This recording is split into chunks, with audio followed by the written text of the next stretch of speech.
Okay, good day. Welcome to another quick review of the 361 degrees Flame 4 mix after 104 kilometer.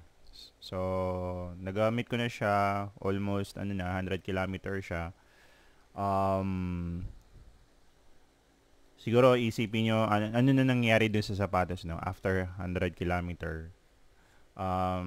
So far, wala pa rin kung sa durability, wala masyado siyang problem. So, kung titingnan nyo dito, okay, ayan, no.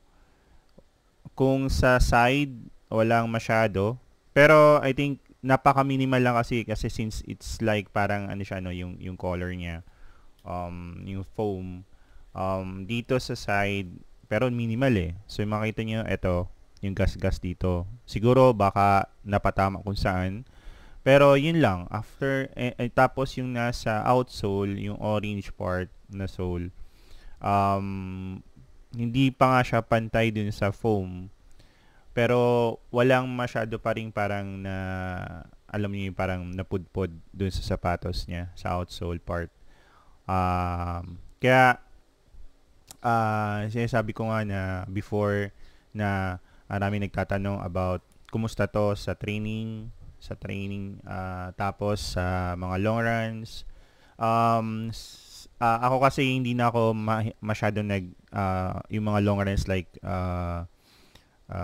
almost above the half marathon or nagto 25. So puro na lang ako 5K, 10K, 15K.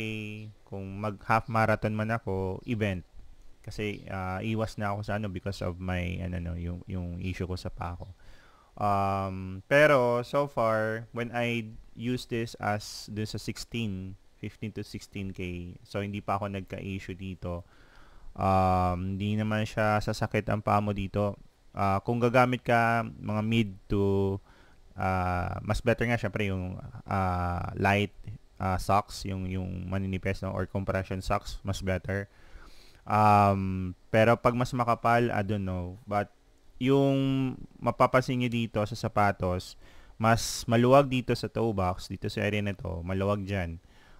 Kung mas ilulusan nyo yung lace niya, mas luluwag dito. Kasi yung part na hindi naman masikip, but ako kasi wide foot ako. So, wide foot na ako I'm size 11. So, ditong part lang. Pero, hindi siya ganun ka annoying pag nagra-run na. Nag-a-adjust na lang ang paa mo dyan. Pero, yun. Ang pinaka the best dito is the durability, no? Since may plate siya, kahit magbagal ka, okay lang. Hindi siya ganun kanya sa paa. Pero mas better na mid to 4 foot, no? Instead of heel strike ka, sa akin kasi yun nga, hindi ganun kakapal yung sa heel part. So, mas better na mag mid to 4 foot strike ka during your runs. Pero yun, kung gagamitin mo sa, let's say, sa mga training, okay siya, no? So, okay siya. Sa event, sa race day, okay din naman siya, no? So, let's say 5K, so, pwede mo rin siyang gamitin. Mas mabigat lang to kasi yun dun sa Flame 4, which is yun yung pang race day. Which nagamit ko na rin yun for almost 100 km, 129, 126 km. So, pareha sila na when it comes to the durability, okay na okay. So, yeah, quality, okay. So, sulit na sulit. Yung price niya, worth it para dun sa quality ng sapatos, no? You can compare this to the other brands. Before kasi gumagamit ako ng yung ibang brands, yung mga kilalang brands talaga, but so far ito yung naging parang hindi sa no, parang China brand, no. Hindi ko rin naman kumbaga I'm personally reviewing this, no. to give you some idea kung okay ba siya. Kasi, syempre, hindi naman lahat na yung may budget for buying very expensive shoes, no? Tapos yung iba gusto lang nilang tumakbo.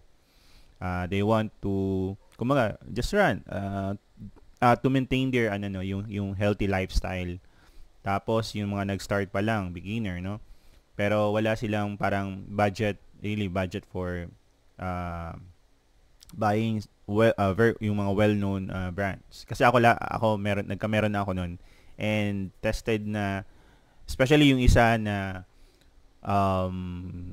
ginagamit sa mga race day event, hindi tumagal sa akin.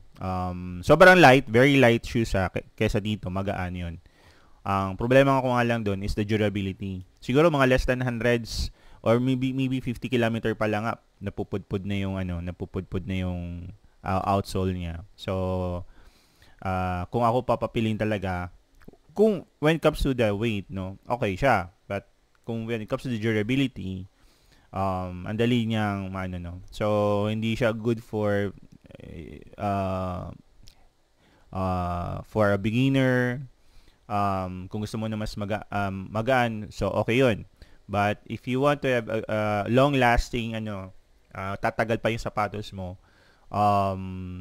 you need to try this kind of shoes, no? 361 Flame 4 Mix. This is 361 Flame 4 Mix, no? Hindi siya Flame 4. Iba yung Flame 4 sa Mix.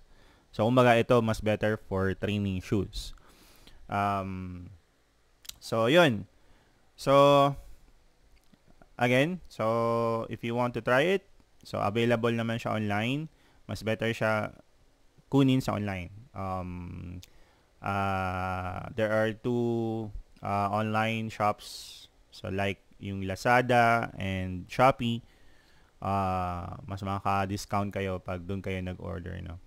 So, that's it for my quick review of this. Again, another review of update of this 361 degrees Flame 4 Mix.